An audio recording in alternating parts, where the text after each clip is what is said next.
On this Friday morning after the president's speech last night at 5, a lot of American businesses are trying to figure out, okay, I've got more than 100 employees. What am I going to do? Am I going to require the vaccine? Let's talk to one business guy. Ben Shapiro is the host of The Ben Shapiro Show. He's also the editor emeritus of the Daily Wire. Ben, your company's got over 100 employees, so what are you going to do? Are you going to listen to the president? Everybody going to roll up their sleeves, or are you going to take a different approach? Of course not. We're going to use every method and resource at our disposal to defy the president's unconstitutional order. And this is coming from somebody who's very pro-vaccine. I was vaccinated as soon as possible. I've encouraged everybody to get the vaccine, or pretty much everybody to get the vaccine. And the notion that the federal government has the ability to force every business in America with over 100 employees. By the way, I'm not sure why it's over 100 employees. Theoretically, it should be every business in America because you can get infected anywhere. Right. But every business in America with over 100 employees to either force its employees to vaccinate or force them to test every week or fire them, presumably. He said he came into office saying, I'm not going to shut down the economy. I'm not going to shut down the country. I'm going to shut down the virus. He failed to shut down the virus. So now he's going to shut down the economy and the country, apparently. Well, Ben, they say that he says, Joe Biden, businesses who refuse will be fined $14,000 per violation. Your CEO said that you will use legal action to resist in a tweet. Are you prepared for this? We are. I mean, we are staffing up right now on the legal side. We are already getting any lawsuit ready that needs to be gotten ready. We have to see the actual regulations, know the details of that lawsuit. What we can tell you is that the provisions that Joe Biden is going to be citing under OSHA are wildly overbroad. And frankly, I think that he's made a huge tactical legal blunder here. I think there's every possibility that something like this goes to the Supreme Court level, and suddenly we see a complete rewriting of the administrative state because Joe Biden couldn't get his act in order. And so he decided to issue a tyrannical and authoritarian order here. Also, you had an interesting tweet, which is getting a lot of news, when you said maybe if we tell Joe Biden that the Taliban isn't vaccinated, he'll get just as mad at them. Does it astound you in all seriousness that his anger is focused on the unvaccinated in America, as small a percentage as that is, and not on the terrorist regime that has taken over a country and the embarrassment that he's caused our nation? We're not even a year into this presidency, and this is a failed president on every level. And so he's attempting to redirect all of the ire at his presidency at your fellow Americans. You're supposed to be angry at your neighbor for unvaccinating if you're vaccinated, even though Joe Biden himself yesterday said that your unvaccinated neighbor effectively poses no threat to you. Instead, Joe Biden wants you to be angry at that neighbor as opposed to him. Here's the reality. If you don't like lockdowns, if you don't like mandates, look at the person who's attempting to issue the lockdown and the mandates, the person who's attempting to control American business top down, who's attempting to control every school in America top down. Maybe you should direct your ire at that person, not the person living next door. Speaking of next door, you used to live in California. You have since moved to a freer state than that, a lower tax state as well.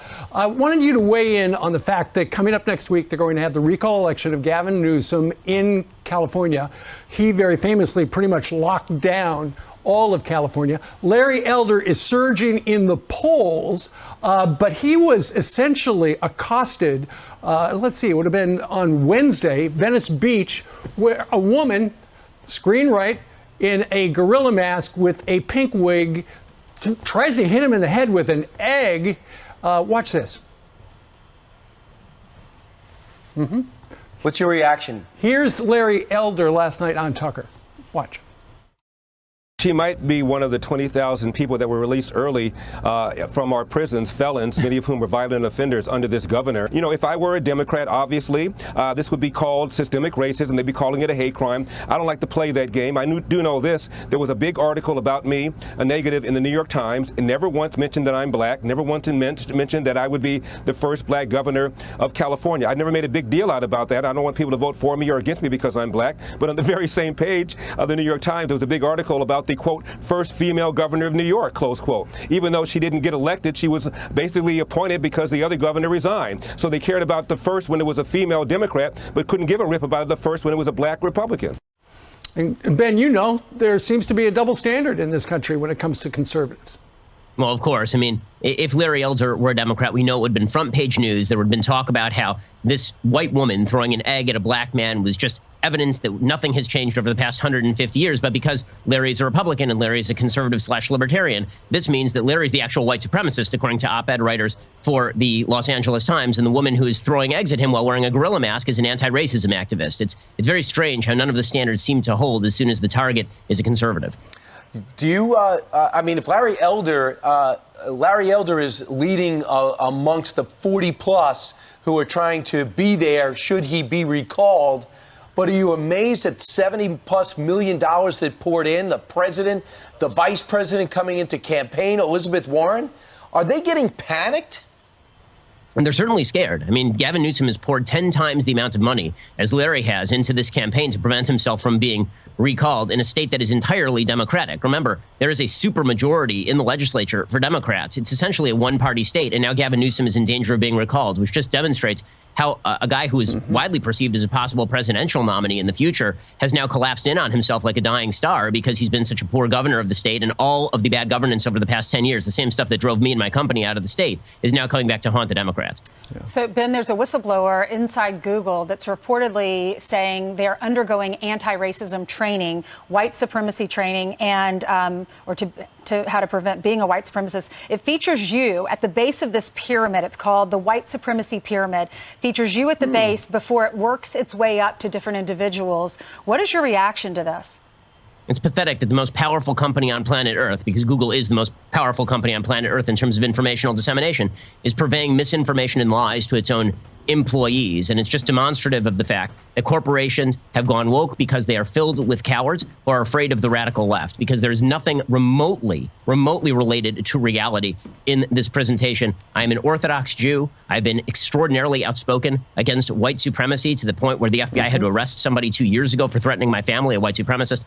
Nonetheless, Google pushing this kind of stuff just demonstrates what utter yellow-bellied cowards they are. It's unbelievable. Well, Ben, have you known? Okay, so that's what they're doing with their training of their employees. But when it comes to Google, the search engine, has their algorithm impacted you or your business?